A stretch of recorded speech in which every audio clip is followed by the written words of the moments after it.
there's this myth of assets being cross-chain in Polkadot. There are no cross-chain assets. There's only locking tokens in one place and minting a copy or an IOU in another place. Yeah.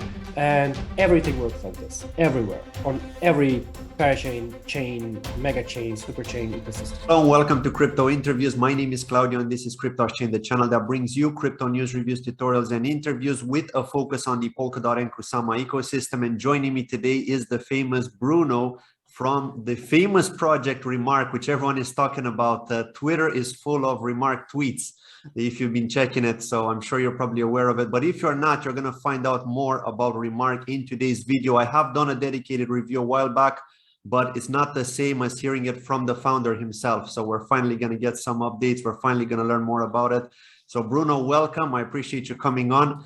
First of all, we're going to start off with you giving a bit of background about yourself. How did you first get started into crypto? And then tell us how you got into Polkadot and Kusama. Yeah, sure, no problem. So I've never been called famous before. You are in the Polkadot and Kusama ecosystems for sure. All right, fair enough. I started with Ethereum in 2015 when it came out. Did the education for a while, ran a fiat to crypto on-ramp for a while, and so on. Did consulting, Solidity work, audits, and so on. And then I moved into Status, which was an Ethereum company that hired me to work with the team on Ethereum 2.0. And then later on, I was hired by the Web3 Foundation to work on Kusama and Polkadot. And it was at Kusama and Polkadot where I founded RMRK out of frustration with the current state of NFTs. Was this in 2017, by the way? No, this was in 2019. In 2019, Web3. Oh, Web3. I got hired by Web3 in 2018, I think. Yeah, 2018. I was there for a year and a half or so. And so that was one year after the ICO, wasn't it? Because Polkadot had an ICO in 2017, I believe. Polkadot had a second ICO in 2017. Yeah. Okay. We were working on that in the summer of 2018. Yes, I think it was, summer of 2018 was when we had the super crunch of the second sale of Polkadot. Yeah, that's interesting. And how did you find the challenges working with Polkadot and Kusama, working with Substrate and with Rust? Because we know, like I've got some a developer friend, and he told me that it's super complex to work with Substrate because it's not compatible with other programming languages. So you need to do a lot of workarounds. How did you find that complexity as a developer? Well, I'm not really a Rust expert or even a medium developer at all. I'm a total newbie at Rust, so I can't speak on the complexity there. I do hear that it is quite hard to learn. But there is extensive documentation about Substrate now, which should allow any low-level programmer, basically. So a programmer who has experience with a language like C or Java or something, to get familiar with Rust and Substrate fairly quickly. Now, it is always very difficult to, as a developer, start thinking in Web3 terms. And so when you have to translate that from whatever you're used to into a full Web3 way of thinking, and also kind of realize that the old paradigms don't apply because everything in terms of storage is different. You just don't have a database that you just simply connect to. It does become a little bit more complicated to think about things, especially because Substrate as a library, as a framework, is all macros, and macros are pieces of code that expand into other pieces of code. So it's like learning a language within a language. Yeah. And so for that reason, it's harder to get started with.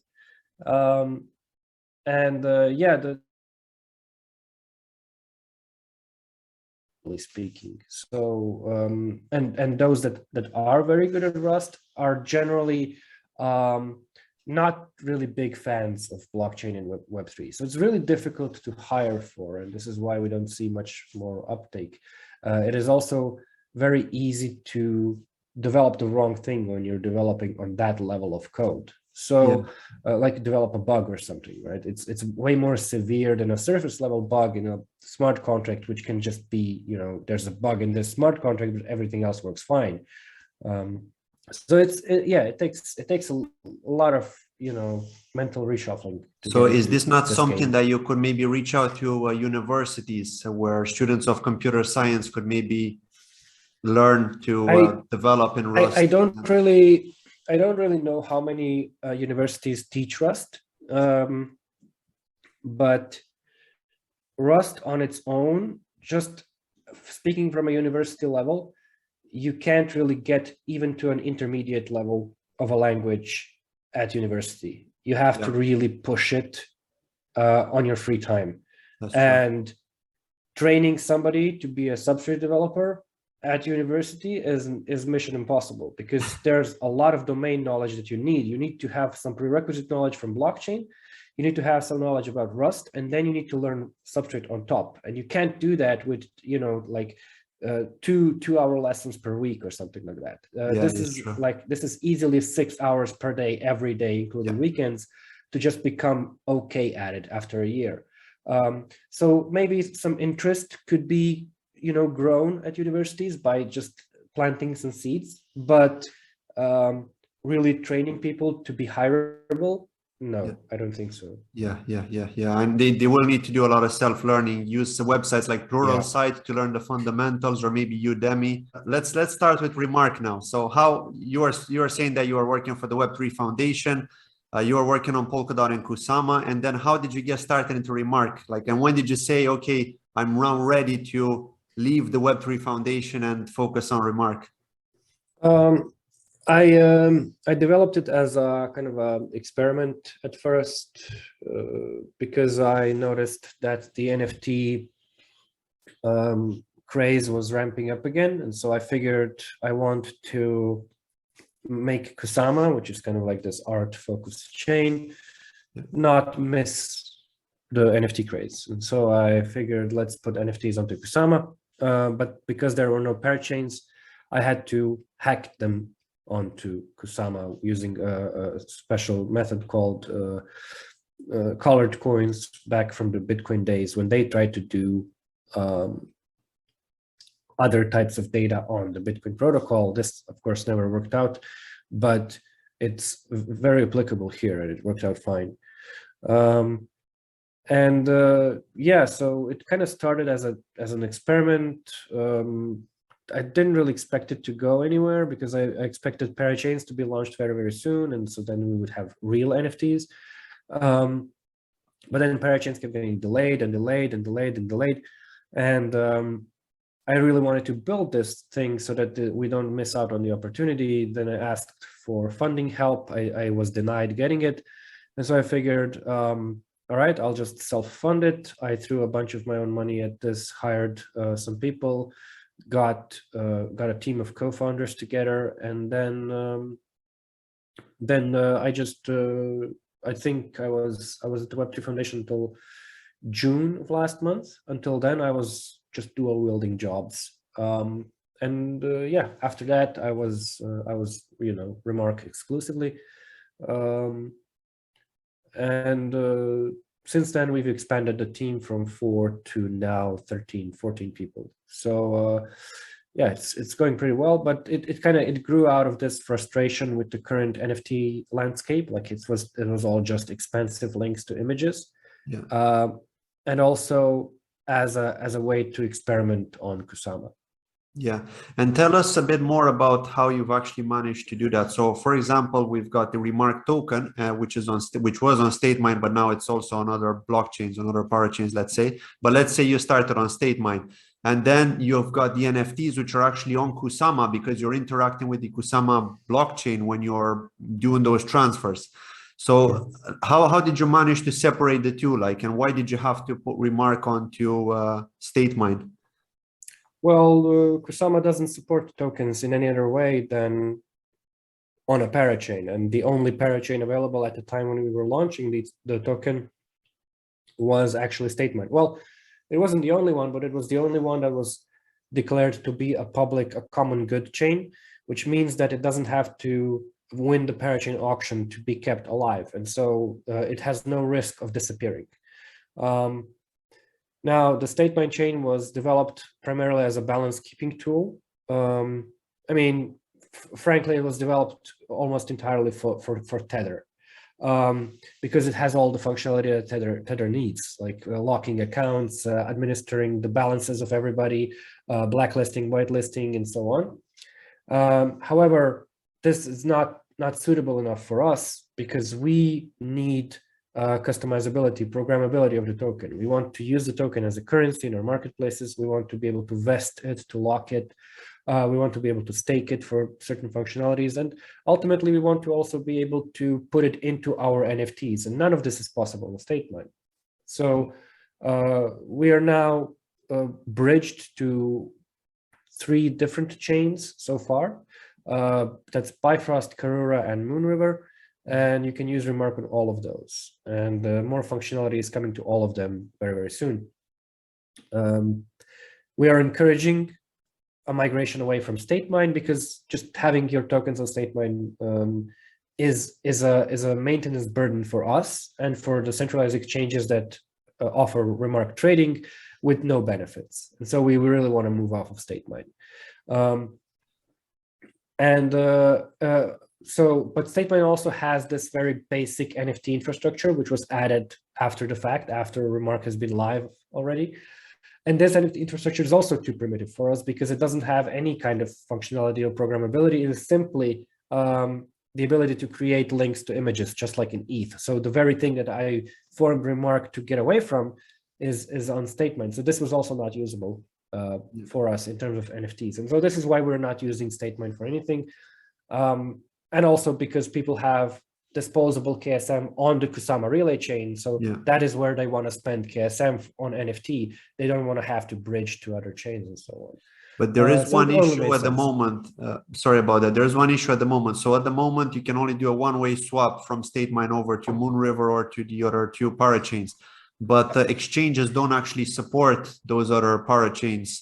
Or, well, they do support the parachains, but they don't support tokens on those parachains. So therefore, Remark is not has not been added, for example, which is trading on Kucoin, has not been added as the Mover version or the Bifrost version or anything else. So the question is, did you talk to Kucoin and are you planning to get support for that for people that currently have swapped Remark over to those parachains but can't do anything with them? If they want to, say, sell a certain portion, for example, they're stuck. They can. Not only is Kucoin already implementing the support for these chains, and they will add both of them. They're in talks with both Moonriver and Karura. But also, if you really want to get out of your Remark position, you can just trade it on that chain and move KSM over. And KSM transports do work, and so you can sell KSM then. So if you want to sell, it doesn't matter how you sell it, as long as you sell it. So if you have to sell it as KSM, that works. But yeah, native support is coming. The problem with opening channels between these chains, like for example, to move Remark from like Moonriver to Karura, you can't do that because when you send tokens from StateMine to Karura, what you're actually doing is there's this myth of assets being cross-chain in Polkadot.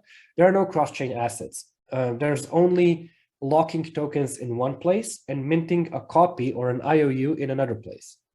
And everything works like this everywhere on every parachain, chain, mega chain, super chain ecosystem. So that's why you can only have teleport one way.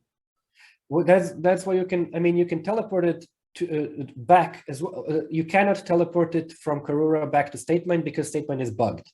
That is the reason why you can't teleport right now. That is why you can go back and forth.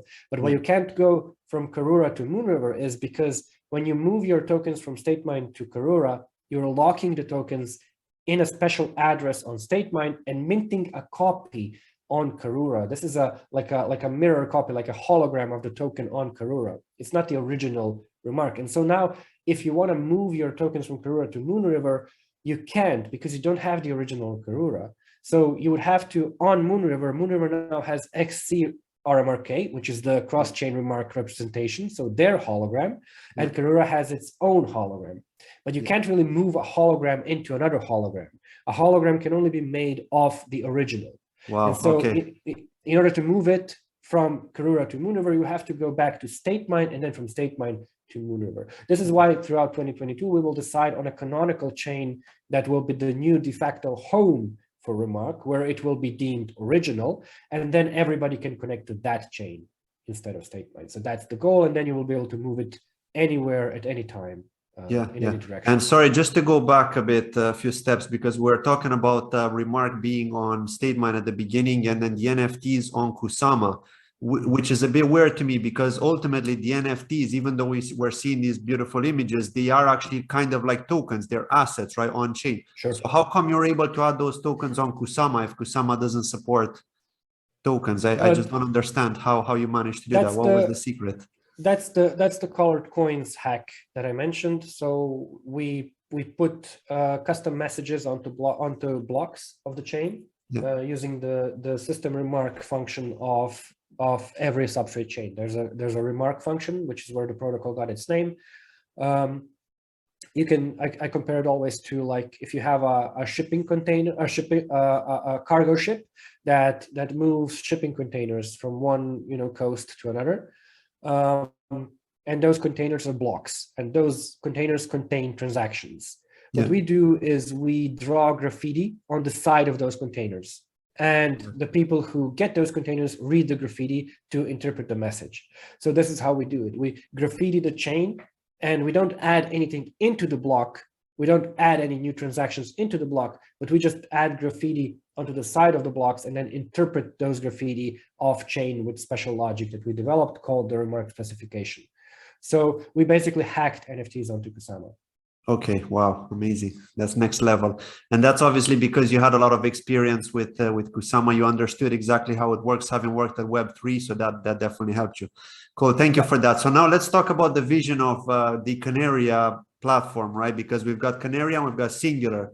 So Kanaria has the birds, and these birds are NFTs, which are NFTs within NFTs, basically, like different layers of NFTs. Because you can equip the birds. So let's talk about what is the vision with these birds. How are you? Because at the moment we can hold them, but we don't have the only utility that they've got right now is that we can get airdrops from other parachains by holding these Kanaria birds, right? Because you've got some agreement with or some partnerships with these parachains. But how do you see the utility going forward? And let's talk about what you're trying to build next. This is not the only utility. You also have the ability to get extra liquidity provider rewards by having a bird in the address that is liquidity providing on some dexes. You will be able to use them as avatars in our upcoming Metaverse project, Skybreach. And you will also be able to use the gems that the birds have. So these are NFTs inside the birds that you can burn to get a special function or a special item or a special drop or a special integration with another protocol. Just the other week, I think last week, we launched a campaign with Hide Me VPN, which lets you get lifelong subscription to the VPN if you buy one of those Guy Fawkes masks and equip it on your bird. And as long as your address has a bird with that mask, you have lifelong access to the VPN service. And you can log in with your Web3 address into the VPN service, which is pretty cool. Yeah. So Kanaria are actually just our kind of like a flagship project of Remark 2. So there are 3 versions of Remark. Remark 1 is just simple NFTs that also support emotes, so you can send reactions to them. And these are on Singular, our marketplace right now. Remark 2 are NFTs 2.0, basically. They are the NFT Legos that we've constructed, where you essentially take NFTs much, much further than they've ever been, where NFTs can own other NFTs. NFTs can have multiple representations at the same time. So one NFT can be multiple things at once. You also have NFTs that can be fractionalized into fungible tokens, but these are then used to actually interact with the NFT, not just to gamble with these tokens. You have conditional rendering, which will dictate how an NFT looks based on what, for example, emotes it got or what items it has equipped and so on. And you also have this equipable logic where you can actually put other NFTs into other NFTs and then equip them to change the appearance of the parent NFT. And Kanaria is kind of like this flagship project demonstrating all of these Legos. So all of these are individual NFT Legos that can be used standalone, but when you put them together, they become this hyper powerful protocol. And Kanaria is just a demonstration of that. We do, of course, intend to expand this universe and launch other collections that can collaborate with Kanaria in general. But the point is that with RMRK, every single project that launches on RMRK is compatible with every other project that already launched or will launch. And this means that NFTs will no longer just be sitting in your wallet. Instead, they can gain utility over time. They can become compatible with future projects you're not even aware of. Mm-hmm. And if, for example, you have like, let's say we're talking about a game and you have a hat in the game. Yeah. And that hat is compatible with a certain type of avatars. Then let's say 5 years later, a new game comes out. That game can make that hat compatible with its avatars. And now the supply of hats did not increase, but the demand for the hats did, because you can now use it in 2 projects. And every new project that comes out can make that hat compatible with its own avatars.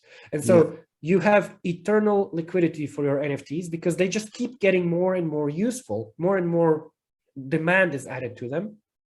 And they're not just sitting forgotten in your wallet. And every project can collaborate like that very, very easily on the decentralized level. It is not like in the current metaverses that you have, where every metaverse is basically a multiplayer game, which just checks your Web3 address for a login, and that's it.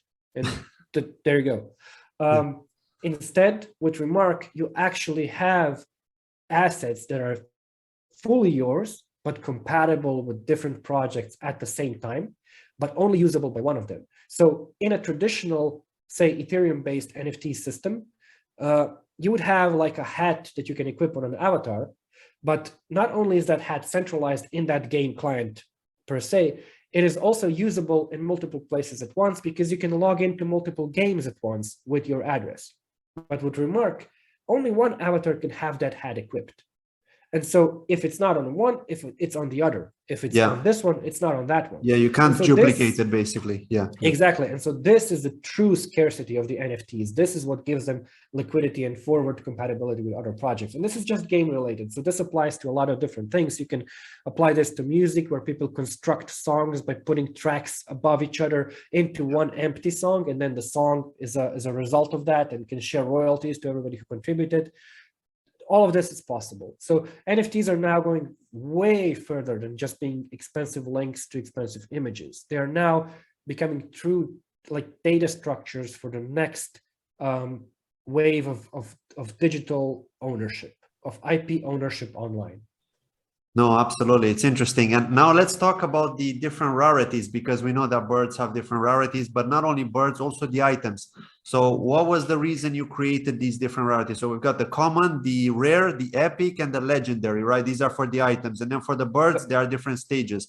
So the question is, how do you see, because at the moment there is one item, for example, or 2 different items, sorry, on the legendary one, the Njordsen and forgot the name of the second one, which generate you a certain percentage of KSM if you hold it in your wallet from the trading or from the fees of when people are trading with birds or items within RMRK, right, or within Kanaria. So yeah, how do you see the importance of these items? For example, what would be the point for somebody to hold a common item if they're not going to have any specific utility, whereas the majority of the utilities would be for the legendary ones and for the epic ones? Like how are you going to manage that aspect of it? Well, what you're talking about there with the Njordsen, that's a gem, and those are equipped into the birds and are non-transferable. So these are bound to the birds. So we have these gems that give perks to the birds. One of those is revenue share. Everything we earn from staking on our validator node to our marketplace commissions, we share with the holders of these gems. So if you like want to invest in RMRK, this is how you do it. You buy a bird with such a gem. But there are also items that the birds can wear, equip, like there are backgrounds that you can equip, there are foregrounds, there are items that are handheld, there are headwear, chestwear, everything else. And there are different levels of these.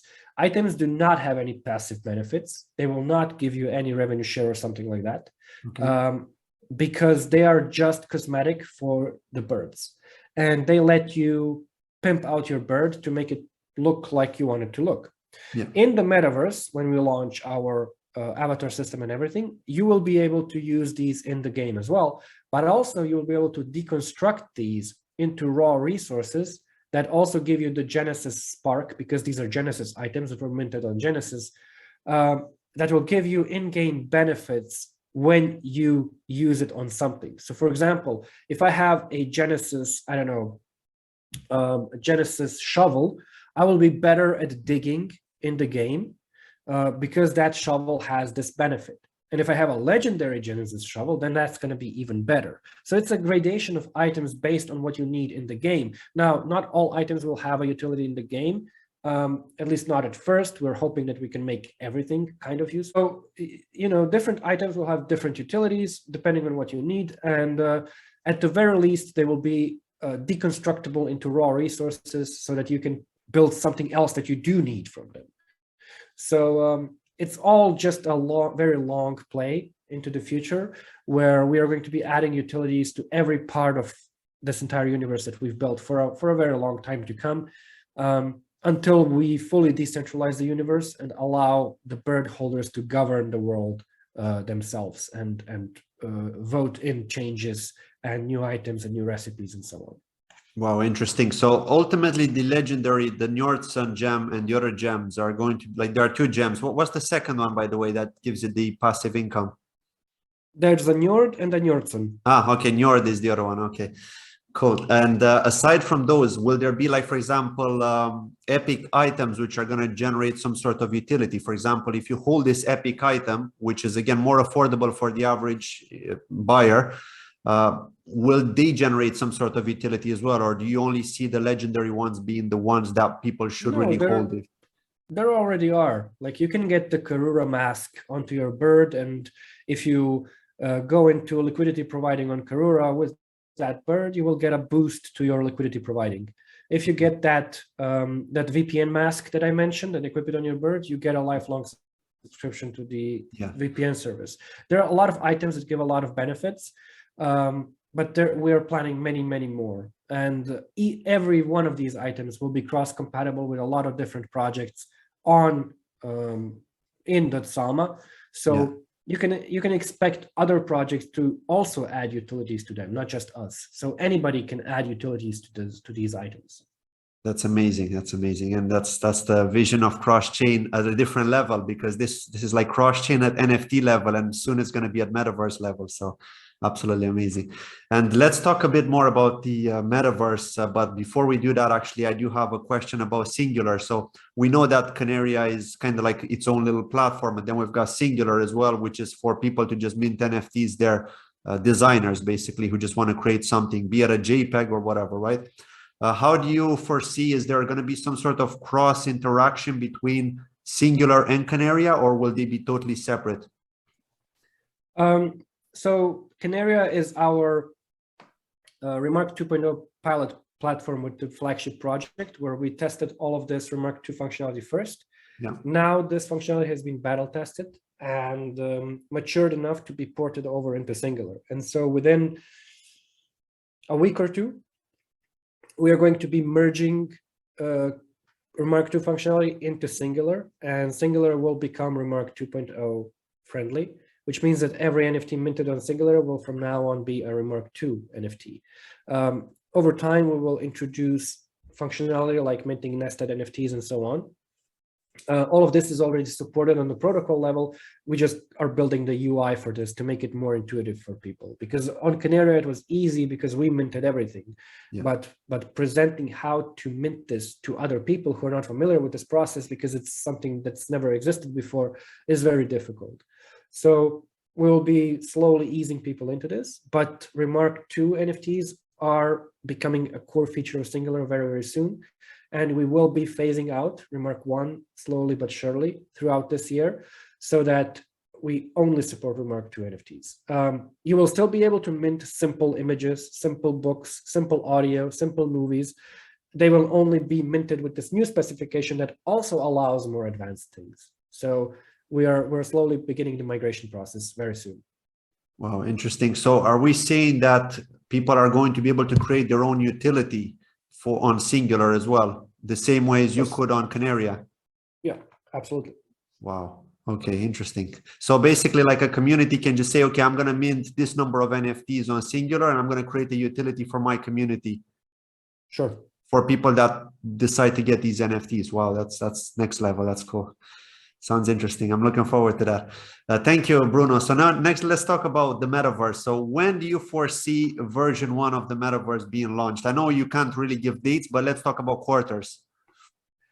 I can't even really talk about quarters. We want to have the full thing launched by the end of this year. We will have some playable prototypes in between, but these will not be permanent worlds.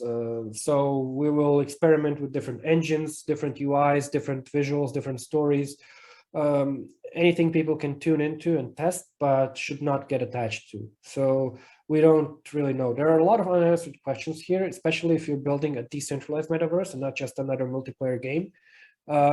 So I don't want to give any promises because it's a really hard problem to solve. And we don't know where we're going to get stuck yet. Oof, yeah. No, absolutely. And I understand it. And I understand that the metaverse that you're creating is also going to be a 2D metaverse, right? I've seen a demo of you showing how it's going to look when you are invited to an event. Exactly. Yeah. We wanted to make it approachable and runnable in any software or on any device. And we wanted to make it very intuitive for people to use. And people are generally non-gamers. So you can't really expect somebody to sit down behind a computer and, immediately be comfortable with mouse controls and WASD movement, like in all of these 3D multiplayer games that are coming out and calling themselves metaverses. Instead, we're going the super hyper casual route where people are immediately comfortable and know exactly what they can do in the game as soon as the UI opens. So it will be familiar to absolutely everybody who has ever touched an electronic device in their life. Whether or not that's the right call, we'll see, I guess. But I think there are plenty of 3D multiplayer games out there, and we don't need to saturate the space anymore, just like we don't need our own parachain to, to saturate the parachain space. We are perfectly happy to investigate the uninvestigated areas of development here. Interesting. And will Remark then be the currency of the metaverse? Is that the idea? Yes, that is absolutely the idea. So Remark will be the currency of the metaverse and also the currency of much more. So it will be the currency of the marketplace for NFTs when we connect it to Moonriver, when we connect it to Moonbeam, when we connect it to Karura's EVM Plus implementation, and much more. So we will be using Remark tokens extremely heavily in all aspects of not just the metaverse, but also our entire NFT experience. Absolutely, that's cool. And let's talk about partners next. So I understand that you guys have partnered with a number of people, but you are saying that obviously you're going to focus on the 2D aspect. We know that Bitcountry Pioneer on Kusama are going to launch very soon, probably sometime in March, I hope. They're very close. They've just enabled governance recently. And I'm wondering if you guys have partnered with them in some way or collaborating with them in some way. And if so, what kind of collaboration are you looking forward to have, like in terms of integrations? Do you see Remark integrate into Bitcountry Pioneer maybe, or how are you going to work together? Yes, they have expressed interest in integrating our palettes into their chain so that they can also use these advanced NFT functions. And we are very interested in having a 3D presence in Bitcountry, even though this will not be our main metaverse, but we will have a 3D presence there just because we enjoy games and we want to hang out with people in a more interactive environment.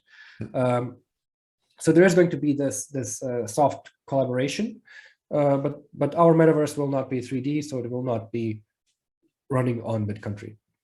Right, I understand. So you're just going to create a community within yes, Bitcountry exactly. Pioneer, maybe in Chaos Land. Maybe. Cool. And what about other partners like a Unique Network or Quartz, for example? I know you guys are also working together. They're interested also in adding our palettes to expand their NFT offering and to give them more functionality. It's mainly our fault. We're just trying to finish the palettes, get them to a usable state so that people can start integrating them. So there are actually a lot of chains that are waiting for this, and a lot of chains really do want this NFT infrastructure because it is finally something that isn't just a copy of Ethereum, right? Everything that's come out so far in blockchain world has been one step behind Ethereum. Now we are an entire highway ahead of Ethereum in terms of NFTs, and so it makes sense for chains to want to integrate this.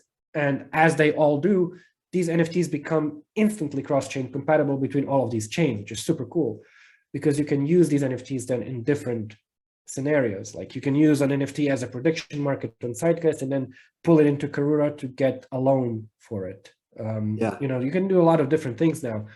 And so we do have a ton of these partners that are very interested in joining us on this adventure. And a lot of them are actually helping us develop these palettes. In particular, Fala, they have been incredibly helpful in getting these palettes out and just, you know, fine-tuning and polishing and finding bugs and everything. So we're immensely grateful to Fala, and we do hope for a very close collaboration with them in the future, because they are, like, so far they are truly the most genuinely excited about this, which is really refreshing. And they're focusing on the privacy aspect of things, right? Data privacy. In a way, they also have fog computing in a way, where you have an execution of custom logic inside of a smart contract on their network, which means that technically we could run Skybreach servers on Fala without having centralized servers in the way of our metaverse. And this is the kind of the final dream. Like if we make that a reality, then our metaverse is truly forever. So this is what we're aiming for. Yeah, and then for storage solutions, are you working with cross network? Well, not yet. We're working with them on some things, but I've always, like, Crust is really good in that they are a Filecoin alternative. And so we will probably be using Crust to repin our content. But the primary hosting method of our content will always be just plain old raw IPFS, because a protocol can't really disappear. A storage chain can. Luckily, Crust is not a storage chain, it is a Filecoin alternative. So they use IPFS under the hood. So that is a very good synergy to have. And yes, we will end up using Crust heavily. Perfect. Cool. Thank you for all that information. Is there anything that you want to tell people about RMRK or Kanaria, anything that they should look forward to or anything that they should check out? There's a lot to look forward to and check out. I'm not going to announce announcements, so people will just have to keep following our social media and newsletters. I will, however, say that we are quite desperate for good developers and a marketing executor to take over social communication. So if you have any leads, please send them over to jobs@rmrk.app. We do also have a referral plan in place where you just straight up get $2,000 if you refer somebody who passes the trial period. Word of RMRK, please. Word of RMRK. We can do that. No, not a problem. So yeah, if you have people, we are hiring always. We want to expand our dev team, add some more heads there so that we can ship faster. Even though we're already shipping way faster than most parachain teams, we have to go faster. Yeah, absolutely. And you can find those links in the description of this video, by the way, if you're interested, both to RMRK, Kanaria, the marketplace, and also if you want to apply for a job or if you know someone who you can recommend.